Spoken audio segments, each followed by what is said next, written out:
Welcome to another In Wheel Time podcast, a 30-minute mini version of the In Wheel Time car show that airs live every Saturday morning, 8 to 11 a.m. Central.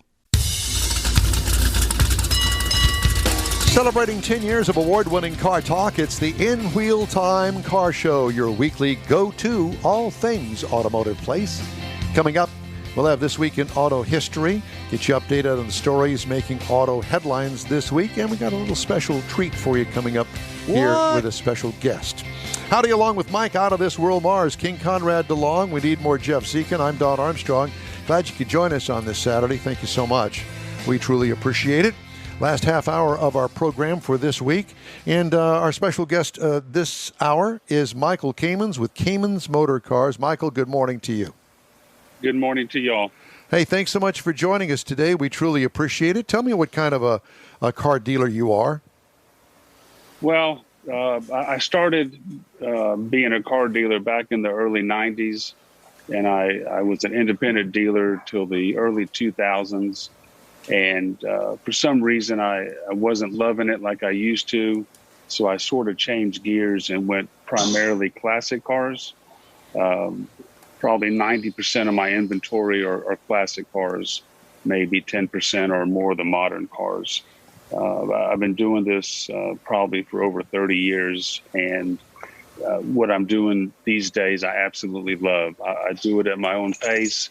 I sell maybe 100 cars a year, and most of these are consignments. I didn't start out for it to be that way, but it materialized, and I do a lot of consignments for people. Okay, so those of us that don't know what the word consignment means in the automotive industry, tell us about that. A lot of people don't have the time or the know-how to sell their own cars. They're too busy, or they just really don't know how to do it or what their car is worth. So they commission me to come get their car, bring it to the warehouses, and I do everything from start to finish. I'll pick up their car, I'll get them clean and detailed. We take pictures and videos, and I market the car for them, and I get the car sold. And once the car is sold, we make sure they get their money, and the new buyers actually become a customer for me as well. I help them get their cars shipped to them. And after all these years, the referrals and the repeat business is just wonderful. What is the coolest car you got in the warehouse right now for sale?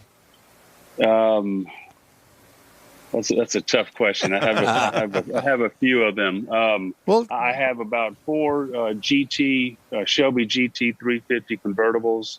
I have a Hertz Shelby GT 350. Ooh. And it's a wide mix of cars, actually. Can we take a walk through the shop? Sure. Let me see if I can turn this around. That 350 GTH, is that the black and gold stripes or one of the No. It's the black and gold stripes. What a beautiful car, yeah. He's got them double stacked. Look at all this. We're jealous. This is just one of the warehouses, but right there is the black and gold GT 350. It's I don't think there's a nicer one anywhere in the country. It has a very interesting story to it, and it's just wonderful. Well, is that a 58? Is that a 58 Corvette that I saw there? I think so. Right there? Yeah. That's a 62 fuel-injected Corvette. Oh, my God. Is that and the gold is a very unusual color, very low production color as well. It is. It's fawn beige, and you don't see a lot of fuelies today. And so this is one of the warehouses. The other warehouse is just right across the parking lot.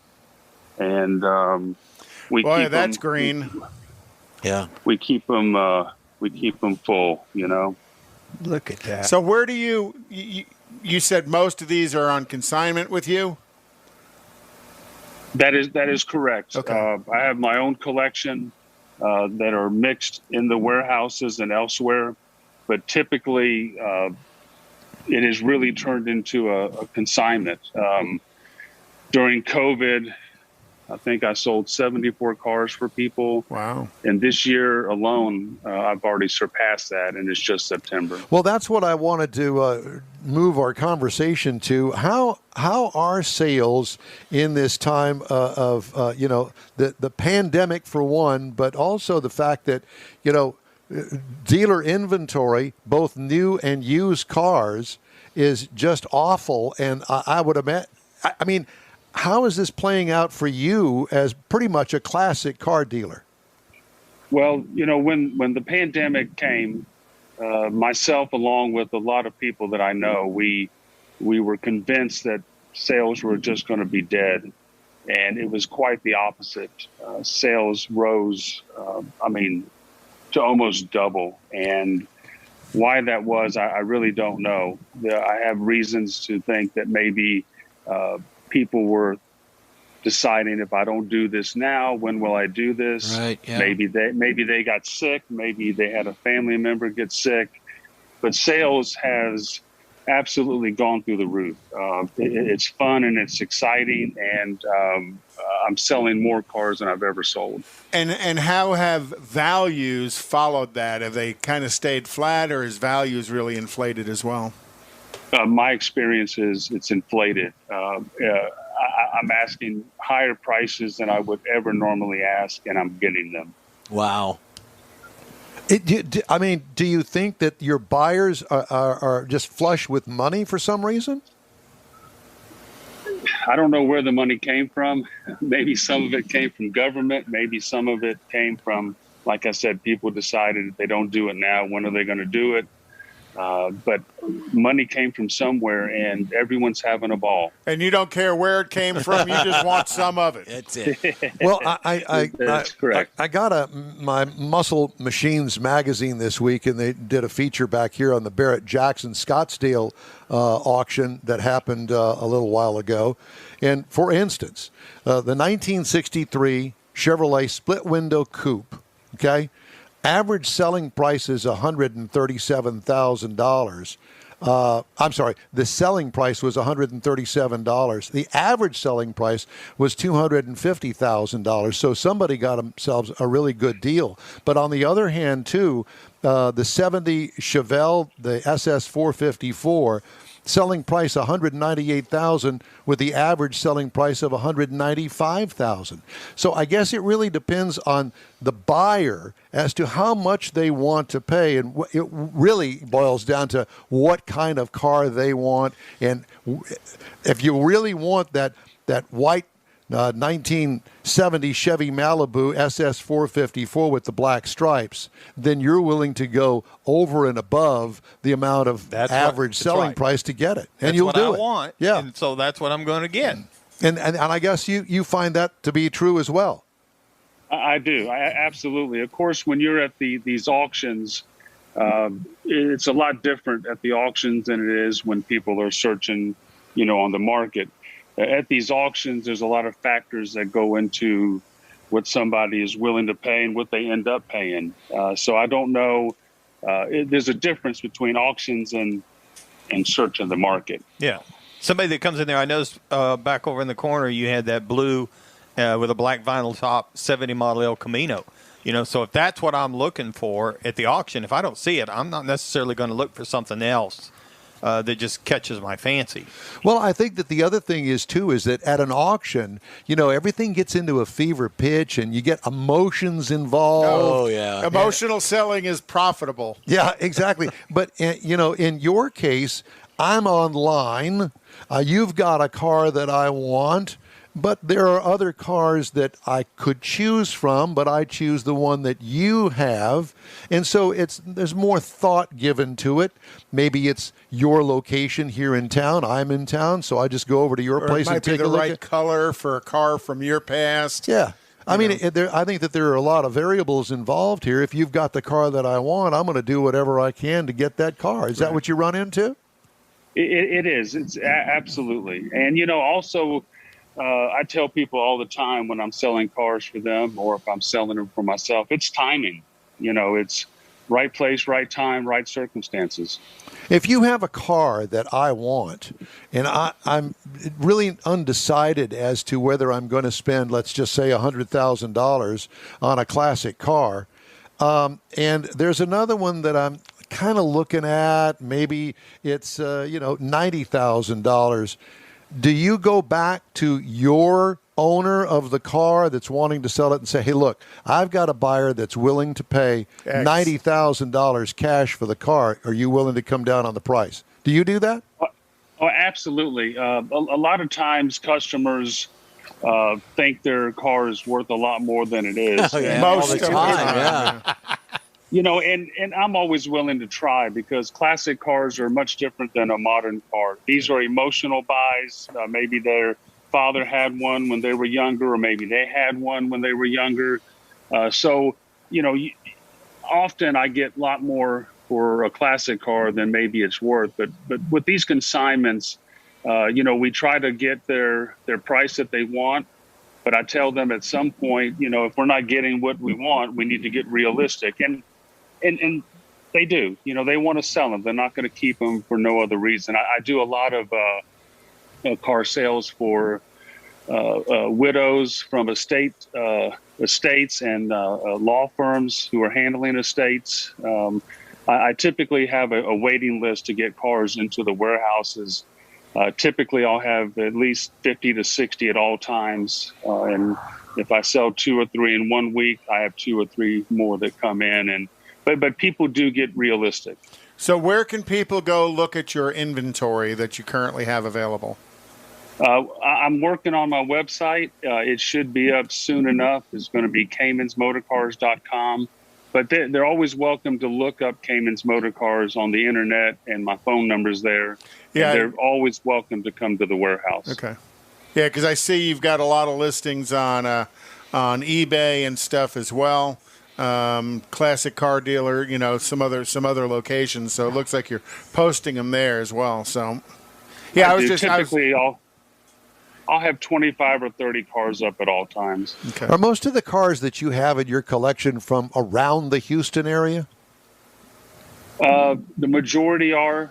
People ship. I probably get 20 or 30 a year that people will ship from all over the country. They'll ship them here to me, and I'll sell them from my location here. Right, yeah.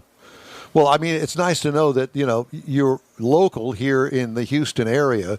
And for me, if I really don't know what I want, but I've got a wad of money in my pocket and I want me a classic car, I'm coming out there and talking to you, and you're going to show me what you got. Absolutely. And I love doing that. And even if people don't buy, I love the relationships that I've built. I love talking about cars, and I'm having a ball. Yeah, like you said, the classic car market's different than walking into a new car dealership and talking to a salesman, because you do get into that talk about, the 3 Deuces, or that's an SSL Camino, or that yellow 52 or 53 Corvette that you got sitting back over your right shoulder. Yeah, it's nice. So you get into talking about the stories about them and stuff, and that's part of being an automotive enthusiast. Sure. I want to test drive that one. By the way, do the cars come with stories, and can you connect the car with the prospect of the new car buyer with the person that owns the car now?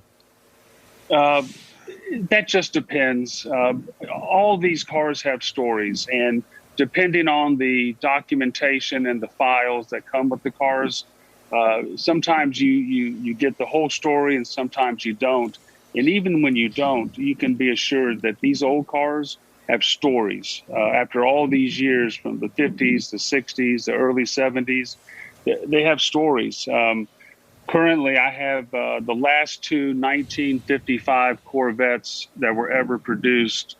The yellow one over there is number 700, and the yellow one over there is number 699. Wow! And they have been together their whole lives from the beginning, and the story and the documentation and the videos from the 50s, it's just unbelievable, this story. And the 55 was the first year for the V8 in that generation of Corvette. Is that correct? That is correct. And are both of those V8s? They are both V8s, Wow. and I could be wrong, but I think they made about 29 manual shifts. Both of these are manual shifts and survivors, and the manual shifts are much more valuable than the automatic. Amazing. So are you selling them together? Yeah, we'll take it. I am. That is the plan.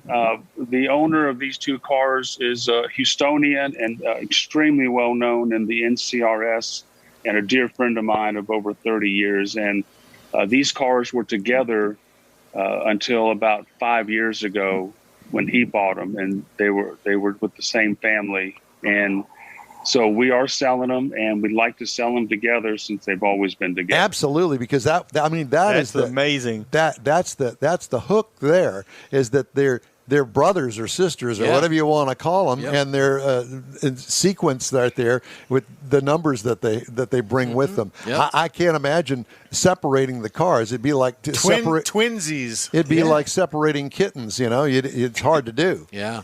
It would be. And real briefly, they finance these cars. And so we have every return check that was used to pay for these cars. And you know how when you're running down the road and you see a car that you may want, you put a note under the windshield to call you if they ever want to sell them. Right. Well, I think we have about 27 of these notes that people have put on the windshields of these cars, and the owners had kept all of those notes. So have you called all 27 of them to say the car is finally for sale? I have not. Well, that's the step to do right after you get off the line with us. Yeah, except the only problem is that most of those notes were written in the 60s and 70s, and those people are dead. In Houston, it's only a 7-digit. You can't remember if it's a 713, a 281, or any of the other prefixes. Oh, Lord have mercy. Looks like he's got a team there. And the prices have gone up considerably. I bet they have. Listen, over there, you keep bouncing around. There's a 65 or 66 green Mustang. Mike's in the market. Right over, it's green with the black kind of off to probably straight ahead of you. So these two cars, these are two 69 GT 350 convertibles. And I would put these two cars up with any of the cars in the country. These are absolutely top shelf, restored to perfection. As correct as they can be. And these are just beautiful cars and high dollar cars. Yeah, there was a lime green one though that you walked by, 65 or 66. Yeah. I'm sorry. This one here, this car belongs to a widow that I'm selling for. She and her husband built this car up in Conroe. It was actually Huntsville. The car probably spent some time in Conroe, maybe car shows or what have you. So you have to like green if you're going to buy this car. But it was built very nicely. Do you know the car, Mike? You know the car, Mike? Yeah, I shot that car several years ago for Cruising Style magazine. Yeah, I put it in there. He shot it, meaning on a photograph. Yeah. Not with a gun. Yeah. I did a story on it for the magazine. So do you still have the pictures available? He might want those pictures. I got a copy of the magazine. Well, that'd be cool. Yeah, that would be cool. I'd have to do some digging, but I got it in the file cabinet somewhere. Yeah. Well, Michael, I mean, I am wowed, and I love it. It's absolutely a stunning collection of cars that you've got for sale there. How many cars in total do you have for sale there? Like I said, I keep 50 or 60 cars. This is the main warehouse. Across the way is a second warehouse, right over there, and that's full of cars as well. So probably 50 or 60 cars at all times. I keep an inventory, and like I said, as soon as we sell a car or two or three, we have that many more that come right back in. Yeah, I was looking for a place to kind of post on our Facebook page where your current inventory is. The best thing I found was your eBay store. So I went ahead and Okay. posted a link to your eBay store on there because that kind of looks like. Great. And it shows that you've got, anywhere from a $5,000 vehicle to a $105,000 vehicle and probably even above that. So, a good wide range of selections available Right. there. It's not all just high dollar stuff. You offer some of the entry level collector stuff. He's a giant Garages of Texas is what he is. Well, you don't have to be rich to get a nice, cool classic car. There are cars in the $15,000 range, $25,000 range that are cars you could drive daily and take to car shows and have fun with. Yep. So, the classic cars market is wonderful. I've loved them since I was a little boy, and I enjoy what I'm doing. And anybody that wants to call me and come see the warehouse, you're welcome to. I'm going to get a website up eventually. Everyone tells me I need to, so I'll get that done one day. Doesn't sound Michael, like it's a pleasure to talk to you. Thanks so much for joining us today. It's Kamins Motorcars, and he is Michael Kamins. Thanks again, brother. Thank you, guys. Thank you. You bet. Wow, that's fun. Yeah. Love Yeah. to do that. Yep. Yeah. We'd love to hear from you. Shoot us an email anytime. The address is info@inwheeltime.com. Time now for This Week in Auto History, and Conrad has that. And there's a little bit, just in honor of We Need More Jeff, there's a little bit of Cadillac to the beginning of this. What? So in 1940, I didn't wear my shirt. in 1940, if Jeff gets us going Yep. here, the Cadillac, or the LaSalle, which was a lower entry-priced vehicle manufactured by Cadillac, ended its 14 years of production in 1940. And I thought a pretty classic-looking Does. car there. Yep. So that's kind of the end of production. And when this ended production, Cadillac actually went into production of the M24 tank I need one of for those. World War II production. Christmas is and coming. in 1945, the last Cadillac M24 tank was built. They actually built 4,700 of these, and that was Cadillac's primary. It was their only production because they built the engines for all these tanks as well. And then in 1957, Ford Motor Company rolled out its first Edsel. Okay, well, okay, I'm at it. Okay, hold that. That is Maria Teresa Di Filippi. Can I She ask was the you- first woman ever to compete Can in I ask Formula a One question? racing. How do you get these out of order? Because I send them to Mars out of order, because I know he puts them in order the way I send them. So it's probably my fault. So, oops. Be gone with you. So this is the first woman to drive in Formula One, and she drove a Maserati in the Portuguese Grand Prix. That's a New York Maserati. Maserati. Uh-huh. So in 1957, Ford rolled out the first Edsel. Hey, great. It's awesome. And I still love the look of the Edsel, that little toilet seat front end of it. The horse. It was a horse Never thing. heard it described quite like that. And then in 1985, More along the lines of a urinal, isn't it? okay. And then in God, 1985, the Yugo, manufactured in Yugoslavia, was first introduced to the U.S. Fine market. automobile. What a car that thing was! And they came standard with a rear window defogger. Do you know why? Keep your hands warm while you're pushing. You go call the wrecker. I'll wait here with the car. There's a million. I of know them. there are. And then in 1989, the first Lexus was sold this week, and that was Toyota's new luxury division. It was the LS400. Still an iconic car. Yes, it is. And actually quite desirable. In 1987, the last Ford Thunderbird rolled off the assembly line in Lorain, Ohio. What year? 97, I'm 97. sorry.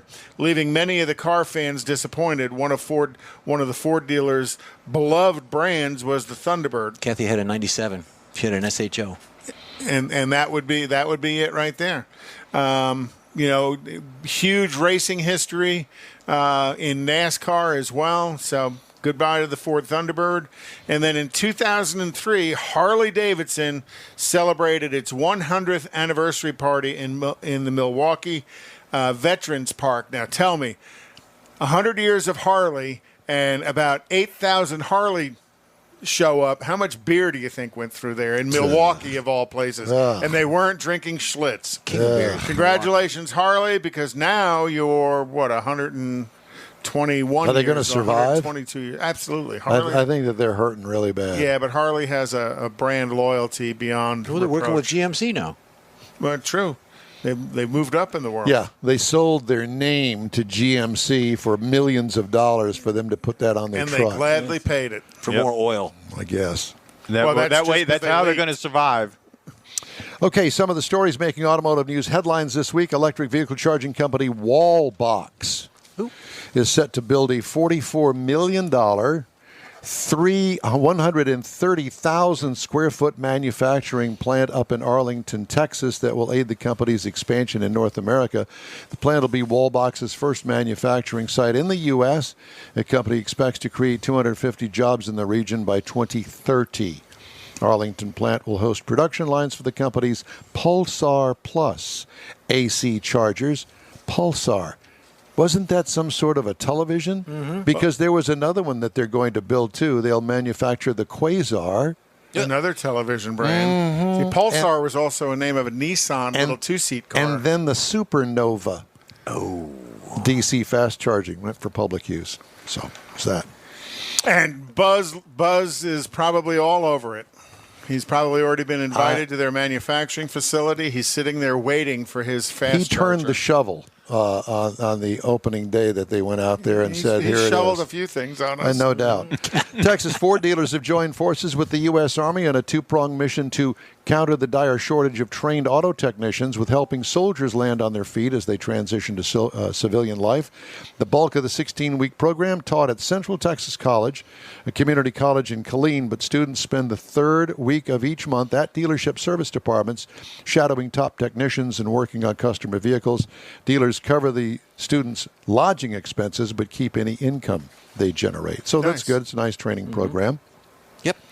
And Greg Walford, a shop chairman who helped General Motors workers build ventilators during the onset of the coronavirus pandemic in 2020, was recently placed on one himself after becoming infected with the virus, according to union officials. He seems to be doing okay, but he's on one of the ventilators that he built. Yikes. Whoa. And after fitful attempts to expand the Nismo performance line, Nissan is taking another step toward with the debut of a tuner trim version of the Note Aura e-Power compact hatchback for Japan, probably going to be in the U.S. An electric hot rod. An electric hot rod. Yay. That's exactly right. All right, time for us to take a quick break, and we'll be back to wrap up today's show right after this. Whether you own a newer car or want to keep your older one humming along for a while longer, think of Bayway Chrysler Dodge Jeep Ram, Bayway Chevy, and Bayway Lincoln to keep things in tip-top shape. From oil changes to major repairs, you can depend on the highly skilled service pros at Bayway Chrysler Dodge Jeep Ram, Bayway Chevrolet, and Bayway Lincoln to perform fast, efficient service to keep your investment running strong. For all your service needs, remember Bayway. Schedule your next appointment online anytime. Bayway, keeping it original. Tailpipes and Tacos, Houston's premier monthly car cruise-in, returns Saturday, September 18th at 2 Loopy Tortilla Mexican restaurants in Katy and inside the Loop on the Southwest Freeway near Kirby. Tailpipes and Tacos is free and everyone's invited. You'll see collector cars, hot rods, customs, magnificent originals, and resto mods at 2 locations. Cars from all over Southeast Texas cruise in and show off in a friends and family event at the Loopy Tortilla Mexican restaurant on the Grand Parkway at Kingsland Boulevard, just south of I-10 in Katy, and inside the Loop on the Southwest Freeway near Kirby. Drag racer, car enthusiast, and Loopy founder Stan Holt brings you Houston's hottest cruise-in, Tailpipes and Tacos, inside the Loop on the Southwest Freeway in Kirby, and in Katy on the Grand Parkway just south of I-10, where you'll see the In-Wheel Time Car Show. Get your ride ready, and we'll see you at the Tailpipes and Tacos Saturday morning cruise-in, September 18th, 8 to 11 a.m., weather permitting. Gulf Coast Auto Shield has moved to a more convenient location. Now you can visit John Gray and his staff of dedicated professionals at their new shop on the South Sam Houston Parkway between Belford and Airport in Southwest Houston. Gulf Coast Auto Shield is the best at paint correction and ceramic coatings. Clear bras and custom wraps are specialties that only Gulf Coast Auto Shield installs with award-winning accuracy, and all their services come with a warranty. Lamborghini, Aston Martin, Porsche, and Ferrari owners depend on Gulf Coast Auto Shield for their specialty services, and you should too. The In-Wheel Time Corvette and Cutlass have both been massaged by Gulf Coast Auto Shield, so isn't it time your vehicle visit their new shop in Southwest Houston?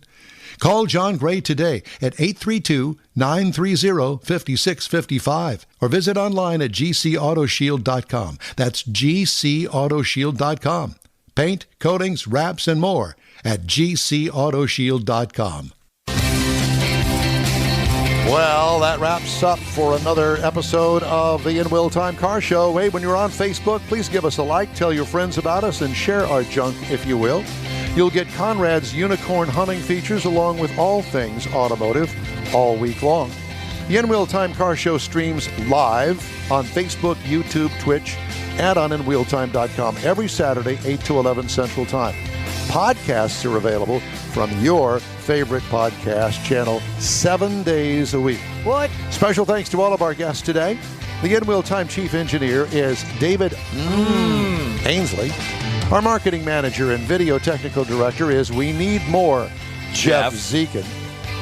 For booking agent and podcast man, Mike Out of This World Mars. All right. His royalty, King Conrad DeLong. I'm Don Armstrong. Thank you so much for joining us. Today's show was produced by Truman Capote. There you go. Be sure and join us next week when we'll be coming to you live from the fabulous Hemi Hideout in Brookshire, Texas. Oh, yeah. Have yourself a great weekend. Stay safe and cool, like you know you are. We'll see you then.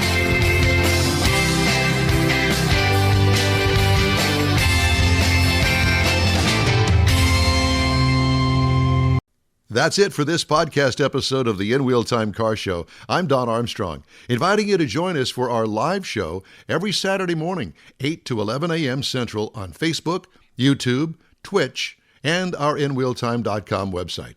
Podcasts are available on Apple Podcasts, Spotify, Stitcher, iHeart Podcast, Podcast Addict, TuneIn, Pandora, and Amazon Music. Keep listening, and we'll see you soon.